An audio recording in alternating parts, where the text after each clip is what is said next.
رے کے خاندان کا تیسرا لفظ ہے زے، زے، اور اس کو دیکھیے یہ رے کی طرح وہی طریقے سے لکھا جائے گا، اوپر سے نیچے آ کے تھوڑا سا مڑ جائے گا اور اس کے اوپر نقطہ ہے۔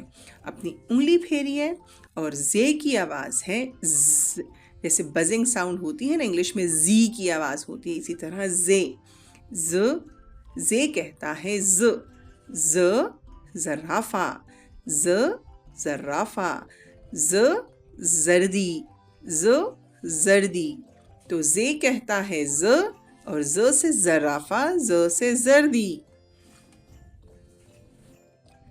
صفحہ نمبر 14 پہ آئیے اور رے کے خاندان کا چوتھا حرف ہم پڑھیں گے، اور اس پہ تو ڈھیر سارے نقطے ہمیں نظر آ رہے ہیں، جی جناب، اور دیکھتے ہیں کہ اس سے اور کیا بن سکتا ہے۔ اسی طرح حرف کو لے کر نیچے اپنی انگلی پھیریے اور اس پر 3 نقطے ڈالیے تو یہ کیا بن جائے گا؟ ژ، رے، ڑے، زے، ژے، یہ کہتا ہے ژ، یہ کہتا ہے ژ، اور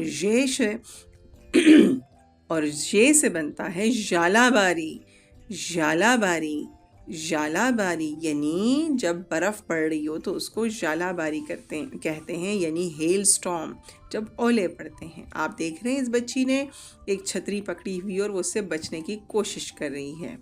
تو رے، ڑے، زے، ژے۔ تو پیارے بچوں، آج ہم نے رے کا خاندان مکمل کر لیا ہے، ٹھیک ہے؟